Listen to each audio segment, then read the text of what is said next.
Hello friends, मैं Girish Chaudhary group और में आप सबका स्वागत है। तो इस वीडियो में अब हम नए टॉपिक्स पे शिफ्ट हो रहे हैं। तो यहाँ पे हमारे जो नए टॉपिक का नाम है ORM एंड मॉडल्स। अब ORM क्या होता है? That is object relational mapping.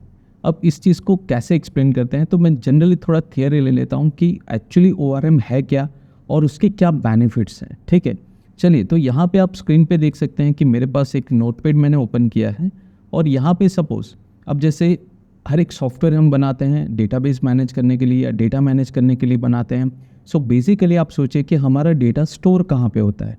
So definitely हमारा डेटा कहाँ पे स्टोर होगा? टेबल्स में स्टोर होगा। सो चलिए एक नॉर्मल टेबल बनाते हैं। जैसे मैं डिपार्टमेंट्स का एक टेबल बनाता हूँ। ठीक है, ये टेबल का मेरा नाम है। तो यहाँ पे मैं ब्रैकेट में लिख देता हूँ टेबल, ताकि आपको कन्फ्यूजन ना हो। ठीक है, अब डिपार्टमेंट में कौन कौन सी फील्ड हो सकती है, तो यहाँ पे मैं लिख देता हूँ department ID and DPT name. चलिए, ठीक है। अब यहाँ पे मैं कुछ रिकॉर्ड ऐड करता हूँ। तो यहाँ पे मैं ऐड करता हूँ दैट 10। तो ये मेरा डिपार्टमेंट है अकाउंट डिपार्टमेंट है। ठीक है, 20 डिपार्टमेंट, तो ये मेरा सेल्स डिपार्टमेंट है। 30 डिपार्टमेंट है, तो ये मेरा IT डिपार्टमेंट है। ठीक है, अब मैं दूसरा टेबल भी बनाता हूँ, जैसे एम्प्लॉयज़। सो इसे भी मैं टेबल मार्क कर देता हूँ। सो यहाँ पे जैसे मैं कुछ एक सॉफ्टवेयर बना रहा हूँ जिसमें मुझे एम्प्लॉयज़ टेबल्स ये सारी चीज़ें मैनेज करनी है, तो उसकी वजह से मैं बना रहा हूँ। ठीक है, सो यहाँ पे जो भी मैं सॉफ्टवेयर बनाता था आज से पहले या पहले के लोग बनाते थे, डेवलपर्स बनाते थे, तो पहले मुझे टेबल बनाना पड़ता था। फिर उसके बाद इस टेबल को मेरे सॉफ्टवेयर या फ्रंट एंड के साथ जोड़ना पड़ता था। चाहे आप डॉटेड में काम करते हो, जावा में काम करते हो, तो ये सारी चीज़ें वहाँ पे थी। तो चलिए पहले टेबल कंप्लीट करते हैं, बाद में मैं एक्सप्लेन करता हूँ। तो सपोज़ एम्प्लॉय में मेरे पास जो फील्ड है दैट इज़ एम्प्लॉय ID। अब यहाँ पे मैं नेम लिख देता हूँ, सैलरी लिख देता हूँ और डिपार्टमेंट ID कि वो कौन से डिपार्टमेंट में काम करता है। तो ये रेफरेंस हम यहाँ से लेंगे। ठीक है, सो यहाँ से चलिए कुछ रिकॉर्ड्स मैं एंटर करता हूँ यहाँ पे। So that is 101। तो नाम इसका हम देते हैं दैट जॉन। ठीक है, सो ये एक रिकॉर्ड हमने दे दिया और सैलरी है इसकी सपोज 20,000 एंड डिपार्टमेंट ID। अब 21 डिपार्टमेंट में काम करता है, तो 20 डिपार्टमेंट मतलब कि सेल्स। यहाँ पे हमें डिपार्टमेंट का नाम नहीं लिखना है, जस्ट रेफरेंस लिखना है। अगर आपने डेटाबेस नहीं पढ़ा है तो मेरा रिकमेंडेशन है कि मेरी आने वाले सीरीज़ पहले वो डेटाबेस कंप्लीट कीजिए, तो ये काफ़ी इजी समझ में आएगा। हालांकि इसमें हमें टेबल्स पे काम नहीं करना है, पर इनडायरेक्टली हमें टेबल्स पे ही काम करना है। तो ये थोड़ा आपको कन्फ्यूजिंग लग सकता है, पर आप डेटाबेस सीरीज़ आप कंप्लीट करोगे तो कोई इशू नहीं। अगर नहीं भी करोगे तब भी इसमें आपको इशू नहीं आने वाला है, पर अगर करोगे तो वो और भी बेहतर आपको समझ में आएगा ये जो टॉपिक्स है। ठीक है, चलिए अब यहाँ पे 102 में हम जाते हैं। सपोज हम यहाँ पे नाम लिख देते हैं मारिया। सैलरी हम लिख देते हैं 50,000 और ये अकाउंट डिपार्टमेंट में है। चलिए एक और एम्प्लॉय हम ऐड करते हैं। So that is Kirti and suppose इसकी सैलरी हम 35,000 एंड यहाँ पे ये 20 डिपार्टमेंट में काम करते हैं। 104 दैट इज़ सीना। सो यहाँ पे इसकी सैलरी हम 40,000 करते हैं और ये IT डिपार्टमेंट में काम करते हैं, तो रेफरेंस देते हैं।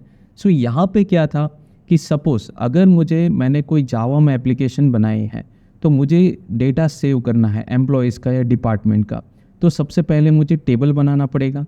अब टेबल और डेटाबेस की हायरार्की क्या होती है, तो आपको पता है कि जैसे मेरे पास डेटाबेस रहेंगे, एक डेटाबेस रहेगा, उसके अंदर मैं सारे टेबल्स बना सकता हूँ। कि जैसे डेटाबेस के अंदर है, डेटाबेस का नाम कोई भी हो सकता है। जैसे कि यहाँ मैं बता देता हूँ कि दैट इज़ HRDP। ठीक है, कुछ भी हो सकता है। तो ये मेरे डेटाबेस का नाम है।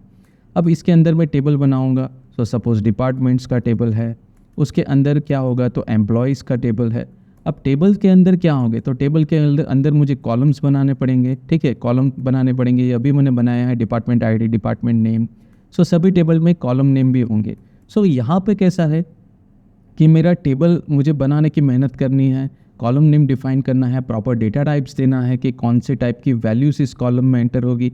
तो ये सारी मेहनत मुझे करनी पड़ती थी। ठीक है, अब यहाँ पे जेंगो में क्या फैसिलिटी है कि आपको टेबल डायरेक्ट नहीं बनाना है, जेंगो आपके लिए बना देगा। आप सिर्फ मॉडल बना दो, आप लिख दो कि आपको टेबल में क्या क्या चाहिए, कौन से टेबल ज्वाइंस करना है। जैसे यहाँ पे आप देख सकते हैं कि डिपार्टमेंट ID मैंने यहाँ पे लिया हुआ है। सो बेसिकली ऐसा मैं कह सकता हूँ कि डिपार्टमेंट टेबल और एम्प्लॉय टेबल जुड़े हुए हैं, क्योंकि कॉमन एक फील्ड है जो एक दूसरे को जोड़ रही है। ठीक है, तो ये सारी चीज़ें भी आपको जेंगो में फ्रंट पे मिल जाती है। तो आपको बार बार डेटाबेस बनाने की या ये कन्फ्यूज़न खड़ा करने की ज़रूरत नहीं रहती कि चलो मुझे मेरा फॉर्म कनेक्ट करना है, एम्प्लॉयज़ रजिस्टर्ड करने हैं, डिपार्टमेंट रजिस्टर्ड करना है या अपडेट करना है या डेटाबेस ऑपरेशंस करने हैं, तो आपको पहले टेबल बनाना पड़ेगा। नहीं, आपको सिर्फ ये मॉडल और वही बनाना है, आपके लिए जेंगो अपने आप वो टेबल बना देगा, आपको कोई टेंशन लेने की ज़रूरत नहीं है। ठीक है।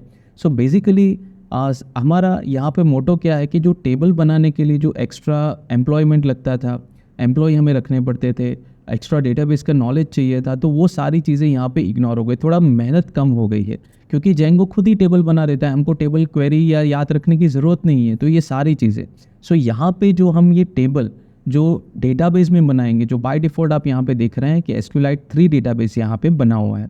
सो अब उसमें बनाएंगे तो उसके लिए क्वेरी, क्रिएट टेबल ये सब आना चाहिए, पर नहीं आता है तो डायरेक्ट जेंगो भी मॉडल थ्रू ये टेबल बना देगा। सो मेन चीज़ क्या है कि आपको क्लासेस सिर्फ आना चाहिए कि क्लास कैसे बनाना है, सो मॉडल्स कैसे क्रिएट करने हैं। जैसे हमने फंक्शन व्यूज़ क्रिएट किए, क्लास बेस्ड व्यूज़ किए, वैसे ही मॉडल हमें क्रिएट करना है। पर जैसे अगर हम कोई टेबल्स बनाते हैं, जैसे कि डिपार्टमेंट टेबल में यहाँ पे एक एग्जांपल देता हूँ आपको, तो हम डेटाबेस में कुछ इस तरह से बनाएंगे कि क्रिएट टेबल डिपार्टमेंट्स, और यहाँ पे मैं कुछ इस तरह से बनाऊंगा कि मैंने जो कॉलम लिया है तो DPT ID, फिर उसमें कौन से टाइप की वैल्यू जाएगी तो एक डेटा टाइप में डिफाइन करूँगा। फिर ये रिपीट नहीं होनी चाहिए तो यहाँ पे मैं प्राइमरी की लगाऊंगा कि ये जो कॉलम है इसमें ना तो वैल्यू रिपीट होनी चाहिए ना तो नल रहनी चाहिए। तो ये सारे एक वैलिडेशन टाइप का काम करेगा। अब यहाँ पे मैं लिखता हूँ कि DPT नेम, ठीक है, ये दूसरा कॉलम मैंने डिफाइन किया। अब उसका डेटा टाइप स्ट्रिंग है तो यहाँ पे उसके लिए वैरकेर यूज़ होता है डेटाबेस में, मैक्सिमम कैरेक्टर 40 यहाँ पे होने चाहिए। अब डेटाबेस जो डिपार्टमेंट नाम है वो भी ब्लैंक नहीं होना चाहिए, तो यहाँ पे मैं लिखता हूँ नॉट नल। सो ये सारे एक तरह का वैलिडेशन दिया। अगर मुझे डेटाबेस में डायरेक्ट टेबल बनाना है तो ये क्वेरी इस तरह की क्वेरी में यूज़ करूँगा। पर अगर टेबल बनाने में मेरा कोई इंटरेस्ट नहीं है, ज़रूरी तो है टेबल बनाना, आप डेटा मैनेज कैसे करोगे, पर टेबल बनाना मुझे शायद नहीं आता है कि चलिए मैंने क्वेरी मुझे नहीं आती है SQL क्वेरीज, तो मैं किस तरह से करूँगा। तो उसके लिए भी चिंता की बात नहीं है, उसके लिए भी मॉडल्स यूज़फुल है। सो मेन चीज़ है आपको सारी चीज़ें जेंगो में ही सीखनी है कि इसको डायरेक्ट जेंगो से ही कैसे करना है। सो काफ़ी ईजी हो जाएगा आपके लिए डेटाबेस को भी मैनेज करने के लिए। बाय डिफ़ॉल्ट जो जेंगो जब आप इंस्टॉल करते हो तो ऑलरेडी SQLite 3 डेटाबेस इंस्टॉल होता ही है, मतलब कि जो भी हमारे एडमिन जो भी पैकेजेस बने वो भी SQLite 3 में ही बने हैं। हमने एडमिन पैनल जब सेटअप किया था पिछले वीडियोस में, सो वहाँ पे आपने देखा था SQLite व्यूअर और एडिटर का वीडियो है, आप देख सकते हैं। और जो भी आप बनाओगे, टेबल्स बनाओगे मैनुअल, जैसे कि डिपार्टमेंट है, एम्प्लॉय से, वो भी कहाँ बनेंगे, यही डेटाबेस में। अब आप बोलोगे सर SQLite 3 बहुत ज़्यादा फेमस नहीं है, सर्वरलेस हैं, स्मॉल डेटाबेस हैं, बहुत ज़्यादा यूज़फुल नहीं है क्लाउड कंप्यूटिंग के लिए। कोई बात नहीं, हम MySQL भी देखेंगे, क्लाउड वाला डेटाबेस को भी कैसे इंप्लीमेंट करना है वो भी देखेंगे। पहले बेसिक्स तो देख ले कि कैसे क्या है, उसका रिलेशंस क्या है। अब जैसे यहाँ पे ORM का वर्ड मैंने यूज़ किया, that is object relational mapping. So इसका मीनिंग क्या होता है? इसका मीनिंग ये होता है कि यहाँ पे देखिए, जब मैं टेबल बनाता हूँ डेटाबेस में, सो दो टेबल जब मैं कनेक्ट करता हूँ यूजिंग जॉइंस, तो उसको हम जॉइंस कहते हैं। पर यहाँ पे कैसे है, मैं डायरेक्ट तो टेबल बना नहीं रहा हूँ। सो यहाँ पे क्या कर रहा हूँ, मैं दो क्लास बनाऊंगा, दो मॉडल्स बनाऊंगा, एक डिपार्टमेंट का और एक एम्प्लॉयज़ का, और उसको मैं ज्वाइन करूँगा। तो उस केस में इसको बोलते हैं मैपिंग। क्यों? क्योंकि यहाँ पे मैं दो टेबल को ज्वाइन नहीं कर रहा हूँ, बट दो क्लासेस को, दो मॉडल्स को मैं ज्वाइन कर रहा हूँ। तो दो मॉडल्स को या क्लासेस को जब ज्वाइन कर दें आप, तो उसको आप बोलते हैं ऑब्जेक्ट रिलेशनल मैपिंग। सो काफ़ी एडवांस टॉपिक है, डेफिनेटली बहुत सारी चीज़ें हैं इसमें, बट यहाँ पे जस्ट आपको एग्जांपल दिया, क्योंकि यहाँ पे हम टेबल के साथ काम नहीं कर रहे हैं, यहाँ पे हम इनडायरेक्टली ऑब्जेक्ट और क्लास के साथ काम कर रहे हैं, मॉडल के साथ काम कर रहे हैं, और उसके थ्रू वो टेबल बनाएगा। सो हमें टेबल की डायरेक्ट क्वेरी आनी ज़रूरी नहीं है। सो बेसिकली ये है पूरा ORM कॉन्सेप्ट। सो आपको सबसे पहले ये ध्यान में आना चाहिए कि यहाँ पे हम डायरेक्ट टेबल क्रिएशन नहीं कर रहे हैं, यहाँ पे हम जो कर रहे हैं that is model through, class through हम ये टेबल क्रिएट करेंगे, जो भी हमारा डेटाबेस अटैच है उसमें। बाद में हम दूसरे DBMS भी देखेंगे कि उसमें कैसे करना है, किस तरह से होता है, ठीक है। सो ये ORM का एक बेसिक्स इंट्रोडक्शन था। जैसे जैसे आएंगे उसमें कुछ एडवांस टॉपिक, वैसे वैसे मैं आपको बताता जाऊँगा, ठीक है। सो नेक्स्ट वीडियो में हम इसका पहला प्रैक्टिकल देखेंगे कि ORM इसको कैसे इम्प्लीमेंट करते हैं। सो वो चीज़ हम नेक्स्ट वीडियो में देखेंगे। तो मेरा वीडियो पसंद आया है तो लाइक कीजिए, शेयर कीजिए, सब्सक्राइब कीजिए और बेल आइकन पे क्लिक कीजिए ताकि जो भी नया वीडियो आए आपको तुरंत नोटिफिकेशन मिल सके। सो आज के लिए धन्यवाद।